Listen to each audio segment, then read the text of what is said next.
ሰላም ጤና ይስጥልን። ይህ ኢትዮ ታይምስ ሚዲያ ነው። በቻናላችን ወቅታዊ የሀገር ውስጥና የዓለም አቀፍ ዜናዎች፣ አነጋጋሪ ጉዳዮችና ልዩ ልዩ መሰናዶዎችን ይዘንላችሁ እንቀርባለን። ከኛ ጋር አብራችሁ እንድትሆኑ በአክብሮት እየጋበዙ እነሆ አርዕስተ ዜናዎችን ላስቀድም።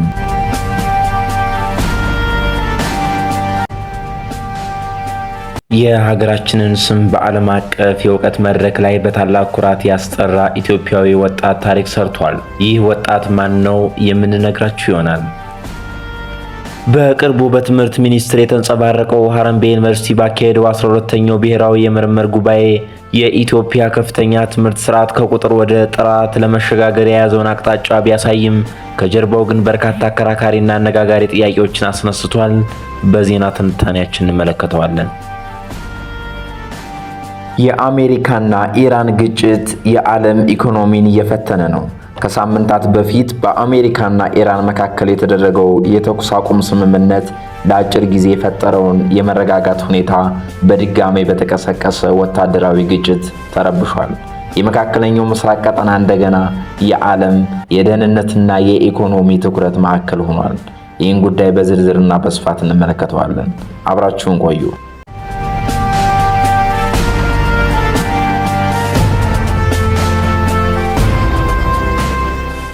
በዓለም አቀፍ የእውቀት መድረክ ላይ በታላቅ ኩራት ያስጠራ ኢትዮጵያዊ ወጣት ታሪክ ሰርቷል። በሳይንስ ዓለምን በትጋቱና በብሩህ አእምሮ ያስደመመው ይህ ወጣት በኒውክሌር ሳይንስ ዘርፍ ከፍተኛውን የእውቀት ማማ ተቆጣጥሮ ለምርቃት በቅቷል። ይህ በእውቀቱና በትጋቱ አሁን ላለው የላቀ ደረጃ ላይ የደረሰው ወጣት አማን ዘውዱ ይባላል። አማን ገና በልጅነቱ ጀምሮ አብረው ባደጉ ጓደኞችና በትምህርት ቤት ማህበረሰቡ ዘንድ እጅግ ፈጣን ብሩህ አእምሮ ያለውና ታታሪ በመሆኑ የሚታወቅ ነበር። ዛሬ ላይ ለመላው ጥቁር ሕዝብና ለሀገሩ ኩራት የሆነበትን ታላቅ ስኬት ሊጨብጥ የቻለው ገና ከልጅነቱ ጀምሮ ባሳየው የማይበገር ጥንካሬውና ዓላማ መጽናቱ ነው። የአማን የከፍተኛ ትምህርት ጉዞ የጀመረው እዚሁ ሀገሩ ላይ ነበር። በነበረው እጅግ ከፍተኛና አስደናቂ ብሔራዊ ፈተና ውጤት ምክንያት በሀረማያ ዩኒቨርሲቲ የኤሌክትሪካል ኢንጂነሪንግ ትምህርቱን ተቀላቀለ። በዩኒቨርሲቲው ቆይታውም የላቀ ውጤት ሪከርድ በማስመዝገብና በዩኒቨርሲቲው አንደኛ በመሆን አስገራሚ ብቃቱን በተግባር አሳይቷል። ይህንን ድንቅ የትምህርት አፈጻጸምና ታላቅ ተስፋ የተመለከቱ አካላት ከ5 ዓመታት በፊት ልዩ የነጻ ትምህርት ዕድል አመቻቹለት። በዚህም መሰረት አማን በሩሲያ ሀገር በሚገኘው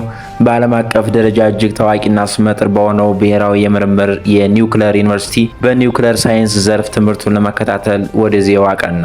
ለዓመታት በስደት ሀገር በብርድና በከባድ የሳይንስ ትምህርት በትጋትና በጥንካሬ ሲማር የቆየው ወጣቱ አማን ዛሬ ላይ ትምህርቱን በከፍተኛ ውጤት አጠናቆ ለምርቃት በመብቃት የዚህ ታላቅ ድል ባለቤት መሆን ችሏል።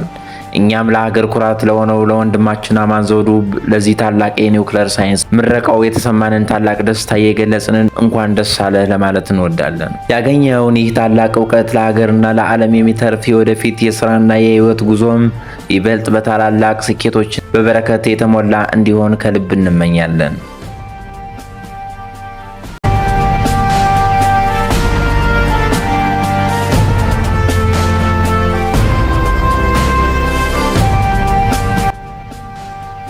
የከፍተኛ ትምህርት ተቋማት የሚመዘኑት በሚያስመርቁት የተማሪ ብዛት ሳይሆን ለተመራቂዎች በሚያስጨብጡት ክህሎትና ብቃት ነው።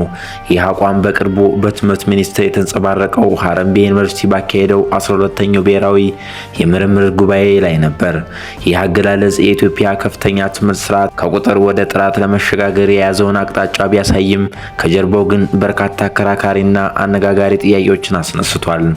በትምህርት ማስረጃና ማረጋገጫ የአቻ ግመታ መመሪያ ረቂቅ ማሻሻያ መሰረት ከ2010 ዓ.ም እስከ 2015 ዓ.ም ድረስ የመውጫ ፈተና ሳይወስዱ የመጀመሪያ ዲግሪ፣ ማስተርስ፣ ፒኤችዲ ጭምር ያገኙ ተመራቂዎች የትምህርት ማስረጃቸውን ለማረጋገጥ ተጨማሪ የብቃት ፈተና ሊወስዱ እንደሚችሉ ተመላክቷል።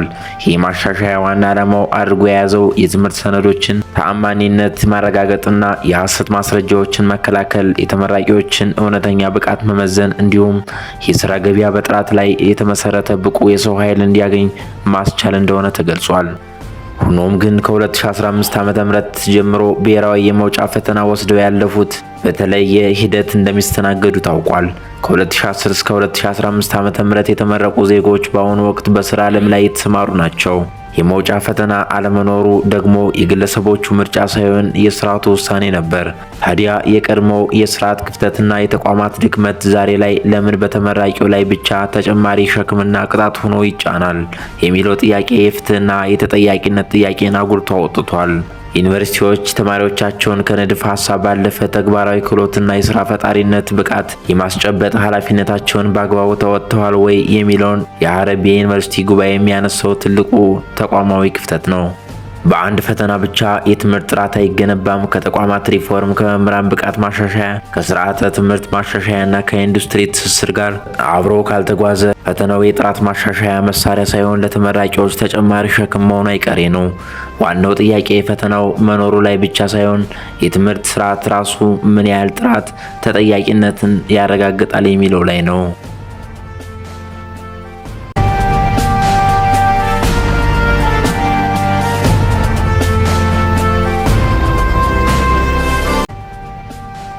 የአሜሪካና ኢራን ግጭት የዓለም ኢኮኖሚን እየፈተነ ነው። ከሳምንታት በፊት በአሜሪካና በኢራን መካከል የተደረገው የተኩስ አቁም ስምምነት ለአጭር ጊዜ የፈጠረው መረጋጋት ሁኔታ በድጋሚ በተቀሰቀሰ ወታደራዊ ግጭት ተረብሿል። የመካከለኛው ምስራቅ ቀጠና እንደገና የዓለም ደህንነትና የኢኮኖሚ ትኩረት ማዕከል ሆኗል። የአሜሪካው ፕሬዝዳንት ዶናልድ ትራምፕ የተኩስ አቁም ስምምነቱ መጠናቀቁን ከገለጹ በኋላ የአሜሪካ ጦር በኢራን ላይ በሁለት ዙር የወታደራዊ ጥቃት ዘመቻ ማካሄዱን አስታውቋል። በዘመቻው ከ90 በላይ ወታደራዊ ኢላማዎች መመታታቸውም ተገልጿል። አሜሪካ የግጭቱን መነሻ በ3 የንግድ መርከቦች ላይ ኢራን በፈጸመችው ጥቃት መሆኑን ስትገልጽ፣ በአጻፋዊ ምላሽ 65 የኢራን አብዮታዊ ዘብ ወታደራዊ ጀልባዎችን ማውደሟን ገልጻለች። ኢራን በበኩሏ የቀረበባትን ውንጀላ በማስተባበል በባህሬንና በኩዌት የሚገኙ የአሜሪካ ወታደራዊ ሰፈሮችን በመምታት ምላሽ መስጠቷ ተገልጿል። የኢራን ባለስልጣናት ጥቃት ሲሰነዘርብን በዝምታ እንመለከትም በማለት ተጨማሪ እርምጃ ሊወስዱ እንደሚችሉ አስጠንቅቀዋል። የሆርሙዝ ወሽመጥ የዓለም ኢኮኖሚ ስጋት። የግጭቱ ተጽዕኖ ከወታደራዊ ዘርፍ ባለፈ በዓለም ኢኮኖሚ ላይ መታየት ጀምሯል። በዓለም የነዳጅ ንግድ ውስጥ ወሳኝ የሆነ የሆርሙዝ ወሽመጥ በውጥረት ውስጥ መግባቱ የነዳጅ ገበያውን፣ በቀጠናው ያለው የደህንነት ስጋት በነዳጅ ዋጋ፣ በዓለም ንግድ ሰንሰለትና በየሀገራቱ የኑሮ ውጭ ላይ ተጽዕኖ ሊያሳድር ይችላል። ባለሙያዎችም ግጭቱ ከተስፋፋ የኃይል ገበያዎችን፣ የዓለም ንግድና የክልሉን መረጋጋት እንደሚፈትን ያስጠነቅቃሉ። የአሜሪካና ኢራን የተጋጋለው ውጥረት የሁለቱ ሀገራት ጉዳይ ብቻ ሳይሆን የመካከለኛውን ምስራቅ የኃይል ሚዛን፣ የዓለም ነዳጅ ደህንነትና የዓለም አቀፍ ዲፕሎማሲ ዋና ፈተና ሆኗል። በጦርነቱ መጀመሪያ ወቅት የሞቱት የኢራን የቀድሞ መሪ አያቶላ አሊ ካሚሊ ስርዓተ ቀብር መፈጸሙ በቀጠናው ያለውን ውጥረት ተጨማሪ የፖለቲካ ምልክት አድርጎታል። በአሁኑ ወቅት የመካከለኛው ምስራቅ ግጭት የሚወሰነው በጦር ኃይል ብቻ ሳይሆን በዲፕሎማሲ፣ በኢኮኖሚ ጫናና በዓለም ኃይሎች የስትራቴጂክ ምርጫ ላይ ይመሰረታል። የቀጠናው መረጋጋት የዓለም ኢኮኖሚ መረጋጋት ቁልፍ አካል ነው።